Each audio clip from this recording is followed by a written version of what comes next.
Salam guru penggerak, bergerak, tergerak, menggerakkan. Bismillahirrahmanirrahim. Assalamualaikum warahmatullahi wabarakatuh.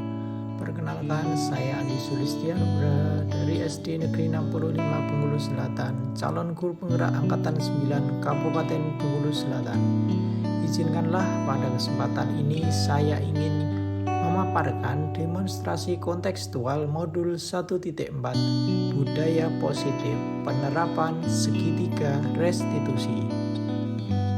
Yang pertama, budaya positif adalah nilai-nilai, keyakinan-keyakinan, dan kebiasaan-kebiasaan di sekolah yang berpihak pada murid agar murid dapat berkembang menjadi pribadi yang kritis, penuh hormat, dan bertanggung jawab. Berikutnya, segitiga restitusi adalah suatu proses dialog yang dijalankan guru atau orang tua agar dapat menghasilkan murid yang mandiri dan bertanggung jawab. Tahapan-tahapan segitiga restitusi antara lain validasi tindakan yang salah, menanyakan keyakinan, menstabilkan identitas. Tujuan dari segitiga restitusi, sisi 1 menurut Dian Gosen, yaitu mengubah identitas anak yang bersalah dari orang gagal menjadi orang yang sukses. Tahapan menstabilkan identitas. Berdasarkan prinsip membuat kesalahan adalah bagian dari proses pembelajaran, menggeser identitas gagal ke identitas sukses. Kemudian pada tahapan validasi tindakan yang salah. Berdasarkan prinsip bahwa setiap perilaku berupaya memenuhi suatu kebutuhan tertentu, guru akan bergeser dari pemikiran stimulus respon menjadi proaktif.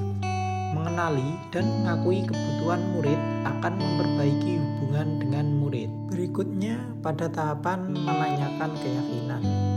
Murid akan diberi pertanyaan-pertanyaan bermakna untuk memunculkan motivasi secara intrinsik, mampu mengaitkan keyakinannya dengan tindakan yang salah.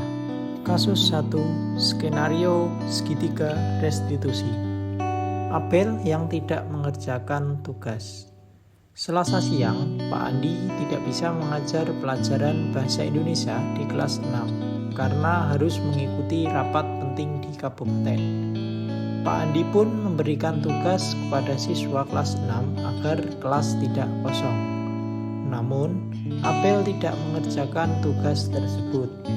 Ia malah tiduran di meja dan akhirnya justru tidur sungguhan. Akhirnya, saat pengumpulan tugas, Abel tidak mengumpulkan. Keesokan harinya, saat mengoreksi tugas, Pak Andi menemukan satu anak yang tidak mengerjakan tugas, yakni Abel. Padahal, berdasarkan buku presensi hari itu, Abel masuk sekolah. Saat istirahat, Pak Andi pun memanggil Abel untuk klarifikasi.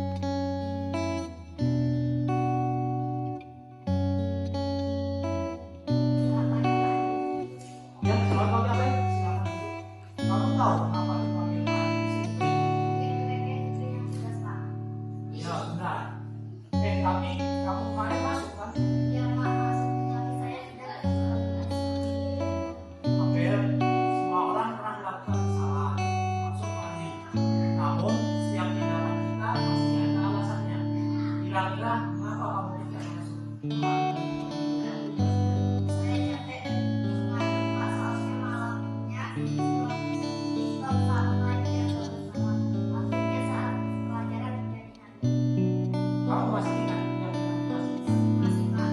kalau masih ingat, kira-kira yang kamu lakukan itu sudah sesuai dengan keyakinan kelas kamu. Belum Pak. Keyakinan kelas yang mana? Selalu mendampingi Bapak. Nah, ternyata kamu tahu, lalu kamu punya solusi untuk masalah ini apa? Iya Pak, pertama saya minta maaf karena tugas kedua saya tidak akan terlalu membahas dan tugas saya akan mengerjakan tugas dari Pak dan akan Baik, Pak Adi, apresiasi untuk tahun kamu. Kamu boleh kembali istirahat. terima kasih Pak. Kemudian, skenario segitiga restitusi pada kasus 2 kali ini adalah Deca yang tidak mengikuti ekstrakurikuler pramuka.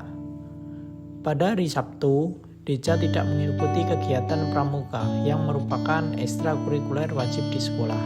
Ia pun tidak memberikan keterangan kepada pembinanya tentang ketidakhadirannya. Pada hari Senin, Deca dipanggil Pak Andi untuk dimintai keterangan. Ya, Sabtu kemarin kamu tidak ikut ekstra pramuka ya? Ya, Pak, maaf. Soalnya saya buru-buru pulang karena mau diajak ayah pergi piknik ke Malang. Wah, pasti itu sangat menyenangkan. Pak Andi juga pasti sangat senang jika diajak piknik. Namun, apakah kamu lakukan sudah sesuai dengan aturan sekolah? Tidak, Pak, soalnya saya tidak ikut ekstra pramuka tanpa izin. Kamu masih ingat dengan keyakinan sekolah kita? Kira-kira apa keyakinan yang belum kamu lakukan? Terjadi di sekolah, Pak. Nah, kira-kira apa yang bisa kamu lakukan agar kamu bisa menerapkan apa yang kamu sudah yakini? Saya bisa minta izin kepada pembina pramuka, Pak. Mungkin ada yang lain? Saya mengikuti ekstra dulu baca ikut ajakan ayah, Pak. Nah, berarti kamu sudah paham bahwa kita harus tertib aturan sekolah ya? Ya, Pak. Ya Allah, saya akan berusaha lebih tertib. Ya, terima kasih Deca. Bapak apresiasi tindakan kamu. Bapak tunggu pada kegiatan ekstra pramuka berikutnya. Terima kasih Deca. Berikut merupakan tanggapan siswa jika diterapkan segitiga restitusi. Nama saya Bel Julita, saya dari SD Negeri 65 Bengkulu Selatan. Saya sangat senang dan antusias sekali terhadap apa yang dilakukan oleh Pak Andi karena walaupun saya lupa mengumpulkan tugas, Pak Andi tidak memarahi saya. Untuk kedepannya saya akan lebih rajin lagi dan tidak lupa mengumpulkan tugas. Kenalkan, nama saya Rachel Laurencia, saya dari SD Negeri 65 Bengkulu Selatan. Saya sangat bahagia karena tidak dimarahi oleh Pak Andi. Walaupun tidak ikut ekstra pramuka, Pak Andi memotivasi saya untuk tertib dan ikut pramuka dengan rajin. Demikianlah pemaparan demonstrasi kontekstual modul 1.4 budaya positif. Semoga dapat menginspirasi dan bermanfaat bagi seluruh insan pendidikan dimanapun berada. Saya Andi Sulistia Nugraha, sekian terima kasih dan wassalamualaikum warahmatullahi wabarakatuh.